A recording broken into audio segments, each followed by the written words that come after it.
Hier, on a parlé à Normand Mallette, directeur des services techniques du Centre hospitalier de l'Université de Montréal, du CHUM. Aussi à Mme Brodeur, qui est présidente du comité des usagers du CHUM. Puis là, on s'est rendu compte à quel point les chantiers, les embouteillages, la circulation posaient problème. Et même dans l'accès à l'urgence du CHUM, les ambulanciers vont devoir regarder à gauche et à droite pendant qu'il y a un patient qui a besoin de soins en urgence, s'il n'y a pas un vélo ou un cycliste qui s'en vient. Avec nous, Claude Lamarche, qui est président du comité exécutif responsable politique des affaires syndicales et de l'information externe du syndicat préhospitalier. Monsieur Lamarche, bonjour. Bonjour, M. Dutrisac. Merci pour l'invitation. Merci d'être avec nous. Qui représentez-vous, vous, au juste? Moi, je suis président pour les paramédics de Montréal et de Laval. OK. Là, hier, on parlait du CHUM, puis là, on annonce, la Ville de Montréal, vous l'avez vu, M. Lamarche a annoncé avec fierté 1050 tronçons de rue fermés, 150 de plus que l'an dernier. Question simple, là, juste pour aborder le début de capotez-vous? Ça complexifie la logistique des déplacements lorsque les déplacements doivent être rapides et efficaces.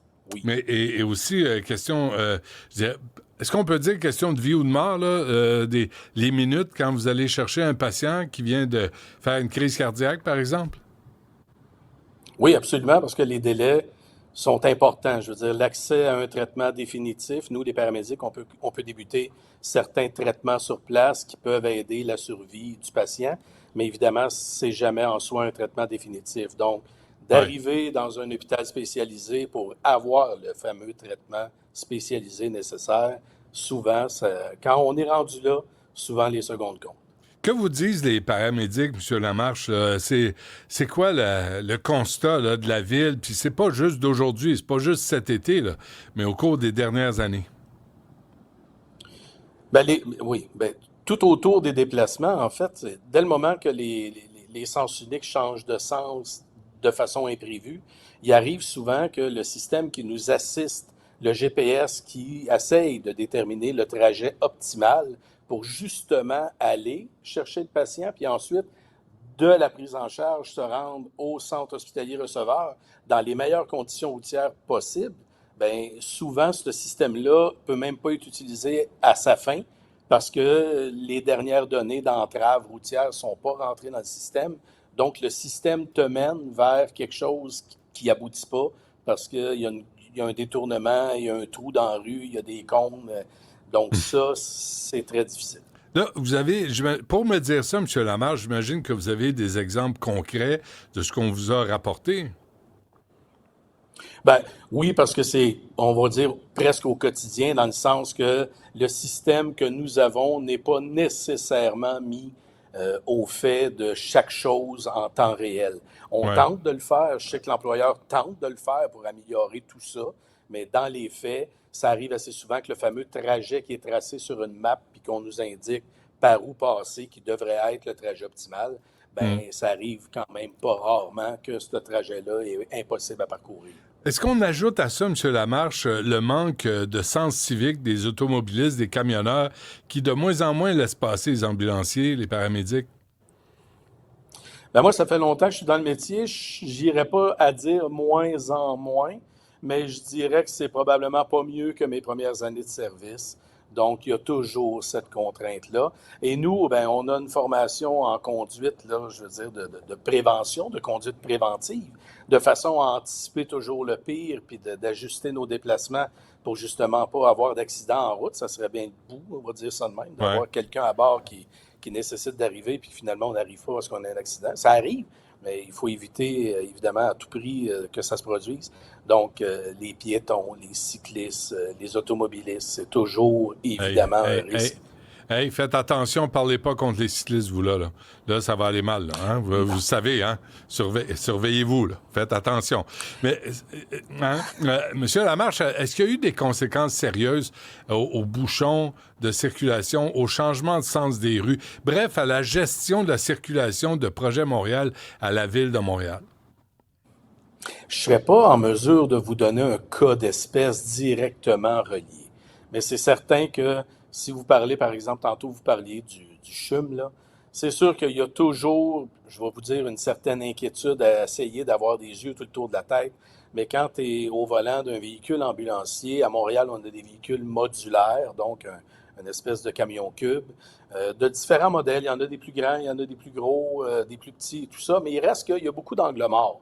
Et quand on arrive au CHUM, effectivement, pour rentrer dans le stationnement de l'ambulance, dans le garage qui Ouais. donne accès direct à la salle de réanimation, nous devons, à partir de Vigée, traverser une voie de cyclistes et un gros trottoir, disons. Puis l'enjeu n'est pas nécessairement aussi de rentrer, mais lorsqu'on en ressort, parce qu'il n'est pas rare qu'en se remettant disponible dans le garage du CHUM, qu'on nous donne tout de suite un appel urgent parce que des ressources, il n'y en a pas énormément, voire même on est en manque de ressources à Mm. Montréal. Mm. Et quand tu sors du garage du CHUM avec déjà un appel urgent à l'ordinateur, ben en sortant, là, les angles morts sont assez épouvantables parce que, je veux dire, tu vois ce qui se passe un courant du dedans. Donc, les piétons, c'est pas facile. La piste cyclable, il faut anticiper. Faut aussi prévoir que le cycliste a besoin d'une distance de freinage. Donc, de sortir du garage sans se soucier de tout ça, c'est sûr qu'il y a un risque d'avoir, disons, un Ouais. événement tragique à un moment donné. Hey, sincèrement, j'avais pas pensé à ça parce qu'hier, Mme Brodeur parlait de ça. Là. En 2022, même M. Mallette là, du CHUM, ils ont envoyé un message juridique à la Ville de Montréal, presque une mise en demeure, comme quoi ça allait être dangereux de mettre une piste cyclable du rêve, là, le puissant rêve, à l'entrée de l'accès des ambulanciers à l'urgence du CHUM. Là, vous me dites, c'est pas juste l'entrée, c'est la sortie aussi. Puis les deux posent des Absolument. problèmes. Oui, oui. Qu'est-ce Puis que le vous pire avez... du pire, je vous dirais, c'est Ouais. l'angle mort en sortant du garage est encore pire qu'en arrivant. Évidemment, tu as une vision périphérique globale en arrivant. Tu peux déjà anticiper, utiliser la sirène pour une espèce de communication indirecte avec les gens qui t'entourent en disant je demande priorité, là, mon flasheur, mon Ouais. clignotant, je vais rentrer. Là, on est en avant du CHUM, c'est un garage. Je veux dire, je m'en viens ici, c'est correct. Mais en sortant, c'est encore pire parce que les gens te voient un coup que tu as sorti. Je veux dire, c'est Hey, l'angle mort. coudonc, vous faites-vous engueuler par les cyclistes? Ouais, c'est sûr, vous l'avez dit tantôt, c'est un sujet sensible, mais je, il arrive je vous assez pose un souvent qu'il y a piège, des... là. Ben, le piège, mais je vais quand même bien le prendre. Je vous dirais, il y a des gens, c'est assez fréquent que les gens se retrouvent un peu heurtés par le comportement du conducteur de l'ambulance qui demande priorité, du moins le plus poliment possible. Donc, tous les gens qui nous entourent, que ce soit cyclistes, piétons, automobilistes, il y a toujours à un moment donné un certain mécontentement parce que les gens sont pressés, les gens sont attendus, sont en retard. Mais nous, on est OK. toujours en retard là, que Je vais, quelqu'un en dépend. je vais faire ma job comme du monde. Là, vous tournez autour du pot. Vous faites-vous engueuler, vous faites-vous envoyer des doigts d'honneur par les cyclistes, les automobilistes, parce que vous autres, ça presse. Là. Vous amenez quelqu'un qui a besoin d'être vu à l'hôpital. Ah, ça arrive. Oui, oui. À Ah oui, quelle oui. fréquence? Je vous lâcherai pas tant que je n'aurai pas entendu une réponse. À quelle fréquence? Parce que, non, mais c'est Bon, là, c'est parce que ça dégénère. Si on n'est plus capable de respecter votre job, puis le fait que vous avez entre vos mains une vie, ou en tout cas la santé d'un être humain, comme société, ça va mal en désespoir. bon. Là, vous m'amenez, là, je vais vous répondre. C'est sûr que si on élimine les quarts de travail de nuit et les quarts de travail de soir, puis qu'on se concentre sur le quart de travail de jour, puis qu'à partir de là, on rentre vraiment dans le vif du sujet où il y a beaucoup d'achalandage dans la ville. Là. Fait que si vous prenez les pointes de l'île où il n'y a personne, il y a moins de chances de déplaire. Fait que quand on arrive dans le point chaud, là, où il y a les hôpitaux et tout ça, bon, ou même l'appel, parce que dans le point chaud, il y a quand même une concentration de gens. Il y a des événements, il y a des fêtes, c'est festif. Bon, Mhm. bien évidemment, à ce moment-là, l'incidence est quand même beaucoup plus élevée. Puis, ben, quand on s'en vient, gyrophare, sirène, puis je vous dirais face au trafic sur Saint-Denis en Mhm. direction sud, Mhm. moi qui fais ça depuis déjà 30 ans passés, ça me paraît d'une évidence qu'il y a une urgence. Là. L'ambulance s'en vient à contresens vers le sud dans la voie face au trafic parce que Mhm. la lumière en avant de nous est au rouge, donc il n'y a personne qui monte, là, c'est sécuritaire. Mais il y a toujours un piéton qui va se lancer dans la voie piétonnière parce qu'on n'oublie pas qu'au code de sécurité routière, qui a priorité? c'est le piéton. Puis dans les faits, qui a priorité? C'est le piéton. Puis s'il arrive quelque chose, qui va être responsable? C'est le conducteur du véhicule d'urgence. Donc, c'est sûr que ça peut déplaire, voire même aux deux parties, ce qui veut dire au conducteur du véhicule d'urgence aussi. C'est assez incroyable. Monsieur Lamarche, moi, on m'a dit, un ambulancier, un paramédic m'a dit, sur Saint-Denis, là, il y a des artères principales à Montréal, là, des arrondissements, là, le centre de la ville, là, de l'île de Montréal. Il y a des endroits où on a tellement rétréci les rues que là, vous devez passer sur les trottoirs. Bon, c'est sûr que c'est pas recommandé de faire ça parce qu'évidemment, tu rehausses beaucoup ton risque d'accrocher quelqu'un, mais effectivement que ça peut arriver qu'à un moment donné, tu sais, vous comprendrez que quand on descend de voie prioritaire, la vision qu'on doit avoir, c'est d'essayer de gagner l'espace disponible de part et d'autre. Donc, Mhm. de passer au centre, on va dire à cheval sur la ligne jaune, ça permet aux véhicules de droite de se tasser un peu dans l'espace vide de droite, puis les véhicules de gauche. Et là, à un moment donné, on arrive à passer 3 dans 2 voies. Mais il y a des moments où le trafic peut un peu s'entrelacer. Donc, un en avant de toi se tasse à droite, l'autre se tasse à gauche, l'autre se tasse à droite. Et à un moment donné, ça devient tout embriqueté un dans l'autre. Puis là, ça passe plus. Fait que si la situation en arrière te dit, ben là, je pense que le risque en vaut la peine, ben oui, tu vas passer là où personne passe. Est-ce que quand on change tout ça, là, le sens des rues, la largeur des rues, là, est-ce qu'on vous consulte? Est-ce que la ville de Montréal vous consulte? Ben moi, là, j'arrive à 35 ans de service, puis je dois vous dire, j'ai jamais participé à aucune consultation du genre, ne serait-ce que chez mon employeur ou une partie externe qui soit une partie municipale quelconque. Jamais. Jamais. Jamais. Non, ça fait 6 ans que je suis à l'exécutif du syndicat des paramédics de Montréal et j'ai jamais été non plus consulté pour un plan de déploiement ou quelque chose comme ça, non. Donc, vous êtes devant le fait accompli. Là, vous arrivez, vous avez quelqu'un en arrière qui est malade, qui a besoin de soins, puis vous découvrez les politiques de gens dans un bureau, à l'hôtel de ville, des ingénieurs de la circulation qui vous imposent des délais, qui vous imposent du stress. Ben, oui, je veux dire, en quelque part, vous allez me dire, c'est mon travail, c'est notre travail, donc ça fait partie du stress pour lequel on doit être exposé. Est-ce que c'est un stress nécessaire et évitable? Ben, probablement qu'il y a un bout qui est évitable là-dedans. Ouais. Mais vous comprendrez que quand on a dans nos mains l'équipe, là, les deux paramédics, celui qui est en arrière et qui s'assure d'assurer les soins nécessaires tout au long du trajet, Hmm. puis celui qui est au volant, qui s'assure, lui, de la sécurité de tout le monde à bord, de son partenaire qui est peut-être en déplacement debout, pas attaché d'un siège à l'autre parce que, bon, la situation l'exige. Lors d'un impact, quand tu n'es pas attaché dans un camion en arrière dans Ben oui. l'ambulance, ça ne donne pas des bons résultats. Ouais. Et puis, ben ça, c'est des situations qui arrivent. Fait que donc, vous comprendrez que des déplacements plus difficiles, des freinages soudains, parce qu'il arrive des obstacles soudains, bon, vous Ouais. comprendrez que je ne veux pas redire, mais ça arrive.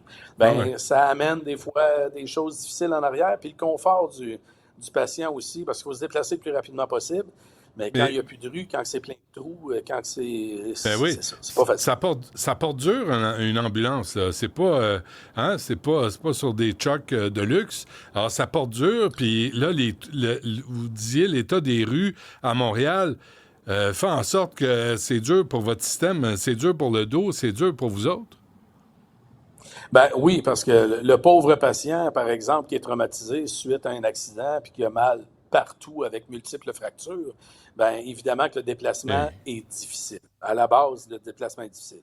Mais pour le travailleur, l'ambulancier, le paramédic, qui a passé plusieurs années de sa vie à rouler dans des rues de la sorte, et qui Ouais, passe 8, 10, 12 heures, puis nous, nos corps de travail ne finissent pas souvent à l'heure parce qu'il y a une charge de travail, ouais. bien évidemment, à la fin de la journée, veut pas, il y a une fatigue physique et morale d'avoir à subir ça, c'est sûr. Bon, puis on va se laisser là-dessus, M. Lamarche. Là. Il y a un vote de grève aujourd'hui? Oui, nous, à Montréal, on vient de terminer 3 séances de vote de grève pour tenter d'accélérer et d'améliorer nos discussions avec le gouvernement. parce qu'actuellement, le gouvernement, ce qu'il a à nous offrir, c'est un recul salarial de 5 il veut Comment aussi ça? toucher... ah bon, on aurait pas assez de temps pour jaser de tout le fondement de tout ça, mais évidemment, c'est un recul de 5 au niveau du salaire horaire, le taux horaire, et il veut venir jouer dans les pénalités de retraite avant l'âge de 60 ans. Toutefois, c'est un régime de retraite privé, donc il n'y a aucune plus-value d'aller jouer là-dedans. Le régime de retraite est en santé, et Hmm. tout ça avec des contreparties de flexibilité, de performance, d'augmenter les disponibilités de nos temps partiels. Vous comprendrez que ça non plus ne semble pas s'en aller pour réduire les délais pour avoir une ambulance, parce que les gens ne restent pas et les gens quittent pour faire d'autres choses. Et ça, c'est notre grande inquiétude et Ah c'est oui, une menace il qui est réelle. il y a un Oui. roulement de personnel.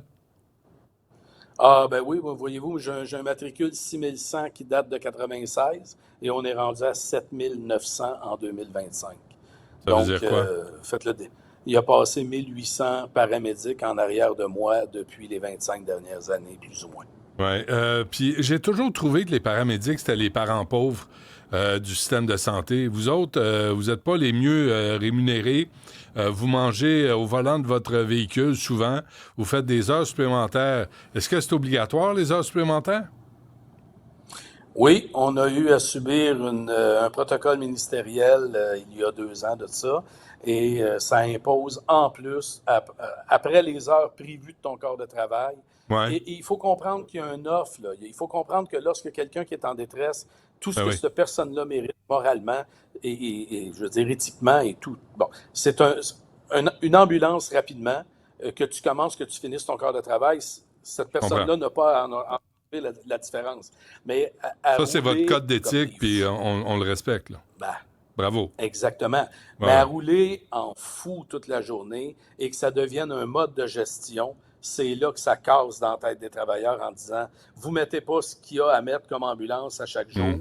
Les horaires prévus ne sont pas remplacés à chaque jour. Les maladies ne sont pas remplacées à chaque jour. Donc, volontairement, ben, le modèle de l'horaire n'est pas comblé à 100%. Volontairement, on roule en bas de ce qui est prévu. Donc, la charge de travail déborde.